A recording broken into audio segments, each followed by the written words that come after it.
Hi, welcome to Math Antics. In our video called Long Division, we learned how to do division problems that had long multi-digit dividends. The key was to break up a big division problem into a series of smaller and easier division steps. And that involved trying to divide the dividend one digit at a time, digit by digit. And in the examples we saw, going digit by digit was pretty easy because we only had one-digit divisors. But what if you need to use that division method for problems that have bigger divisors, like if you're dividing by a 2 or 3-digit number? In this lesson, we're going to learn how you handle problems like that. The good news is that you kind of already know what to do. You just may not realize it yet. To see what I mean, have a look at these two division problems. They both have the same dividend and both have a one-digit divisor. But these divisors are different numbers, and as you'll see, that's going to affect our digit-by-digit division process. To solve this first problem, we start by asking, how many 2's does it take to make 5 or almost 5? Or you can think of it as how many 2's will fit into 5. And it's easy to see that the answer is 2. So we put a 2 as the first digit of our answer. Then we multiply 2 times 2, which is 4, and we subtract that 4 from the 5, which leaves us a remainder of 1. Now we move to our next digit, and we need to bring down a copy of it to combine with the remainder from the first digit. Then we ask, how many 2's will make 12? That's easy, 6. So we put 6 as the next digit of our answer. 2 times 6 equals 12, and 12 minus 12 leaves no remainder. And finally, for our last digit, even though there is no remainder, we can bring a copy down and ask, how many 2's will make 8? And the answer is exactly 4. 4 times 2 equals 8, which again leaves no remainder.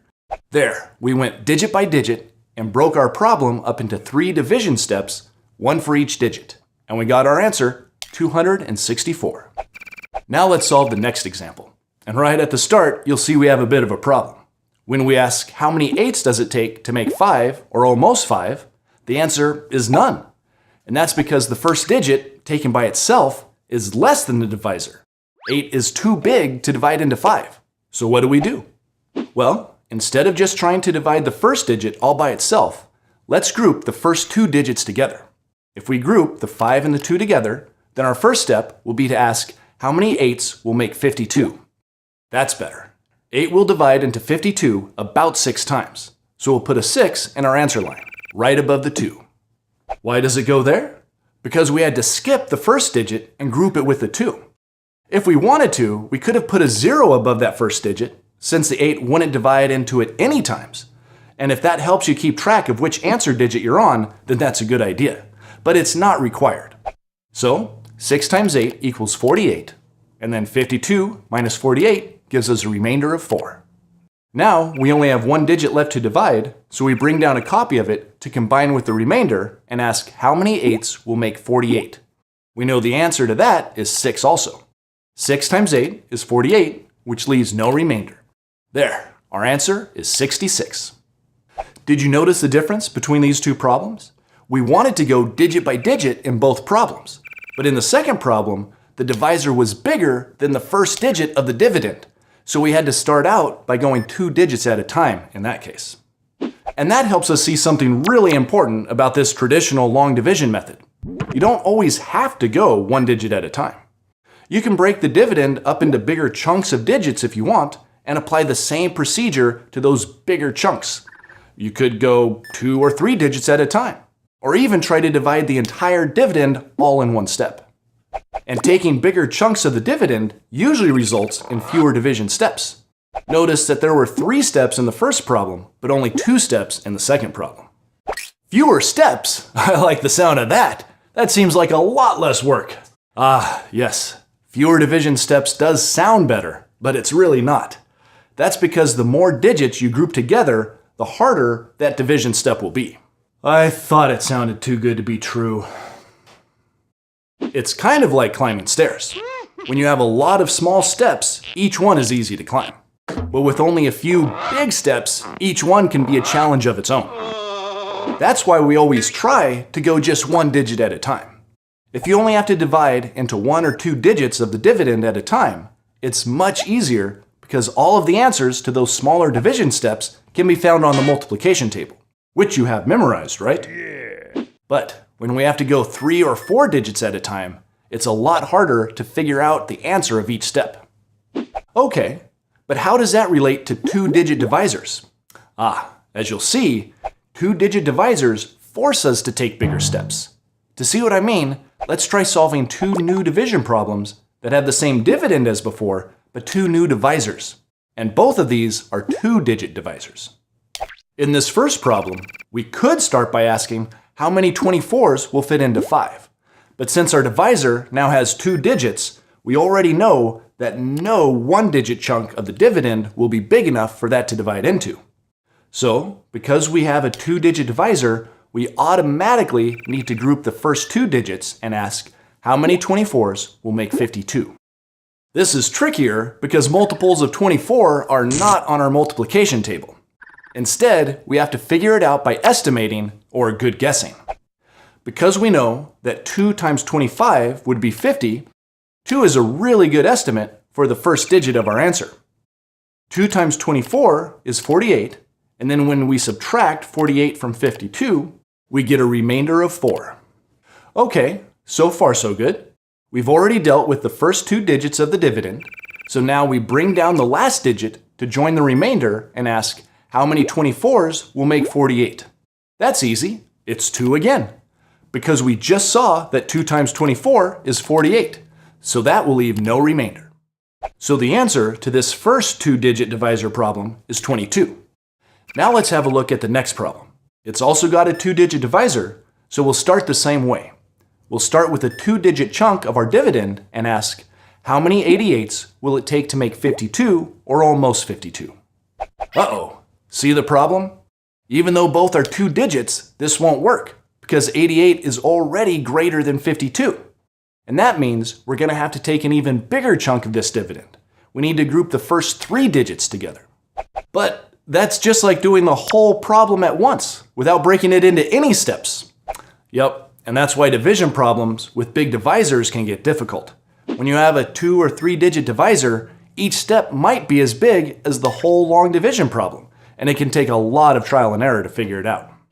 In fact, if we had our way here at Mathantics, when division problems get that complicated, we'd just let students use calculators to solve them. What do we want? Calculators! When do we want them? Whenever we have long division with 2 or more digit divisors! Okay, but what if we don't get our way and you need to solve this problem without a calculator? What's the best strategy? Well, a little estimating will help us make much better guesses at our answer. The numbers 88 and 528 are kind of hard to work with. But if we made estimates of those numbers, like if we changed them to 90 and 500, that would make it easier to estimate the answer. Since 100 would divide into 500 exactly 5 times, that means that 90 will divide into 500 at least that many times. So let's make 5 our first estimate for the answer. To check to see how good that estimate is, we multiply 5 by 88 and then subtract that from 528 to see what the remainder is. Now, 5 times 88 is kind of tricky on its own, so you may want to use scratch paper to work it out. 5 times 88 is 440, and when we subtract 440 from 528, we get a remainder of 88. Looks like our estimate was too low. Whenever the remainder is greater than or equal to the divisor, it means we underestimated the answer.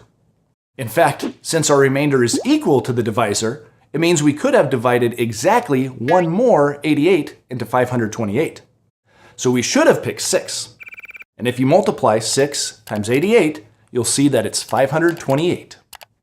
So as you can see, even though the division procedure is basically the same in all these cases, the value of the divisor makes a big difference on our division steps. Whenever the divisor is bigger than the part of the dividend that we're trying to divide, it means that we need to group more digits and take bigger division steps. Let's try one more, much longer, 2-digit divisor problem. 817,152 divided by 38. I'm going to work through this kind of fast, so you may want to rewatch it a couple times if you have trouble following it. Since we have a 2-digit divisor, we start with the first 2 digits of the dividend and ask, how many 38s will it take to make 81? Again, we're going to use rounding to help us estimate the answer. 38 is close to 40, and 81 is really close to 80. And since 80 is 2 times 40, my estimate for the first answer digit will be 2. 2 times 38 equals 76. And 81 minus 76 leaves a remainder of 5. We know our estimate was just right because 5 is less than our divisor of 38. Now we move on to the next digit. We bring a copy of it down and combine it with our 5 and ask, how many 38s will it take to make 57? That one's easier to estimate, just 1, because it's easy to see that 2 38s would be too big. 1 times 38 equals 38, and 57 minus 38 leaves a remainder of 19. On to the next digit. We bring down a copy of the 1, and now we ask, how many 38s will it take to make 191? That's a bit tougher. To estimate, I'll round those numbers to 40 and 200. And I know that 5 40s makes 200, so 5 is my estimate for the next answer digit. 5 times 38 equals 190. And 191 minus 190 leaves a remainder of 1. Moving on, we bring down a copy of our next digit and ask, how many 38s will it take to make 15? Uh-oh, 15 isn't big enough to be divided by 38. But don't worry, we already know what to do when this happens. Whenever we're trying to divide a bigger number into a smaller number, we just put a 0 in the answer line and move on to the next digit. We bring down a copy of the 2 and combine it with our remainder of 15.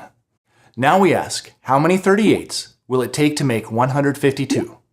To estimate this one, I'm going to round those numbers to 40 and 160. And since 4 times 40 equals 160, I'll put 4 in the answer line as my estimate. 4 times 38 equals 152. And 152 minus 152 leaves no remainder, and we're done. Wow, that was a lot of work. But did you see how much rounding helped us out? We made good estimates each time by rounding the numbers we were working with. All right, now you know that the long division procedure works the same for 2-digit divisors. It's just that each division step will involve 2 or 3 digits of the dividend. And since each of those bigger steps is harder to figure out, you'll want to use estimating to help you find the answers.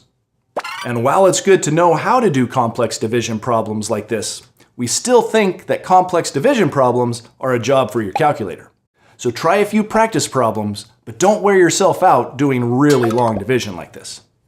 After all, the reason we study math is to become good problem solvers and to be able to understand all sorts of important math ideas. And there's a lot more to math than division. As always, thanks for watching Mathantics, and I'll see you next time. Learn more at mathantics.com.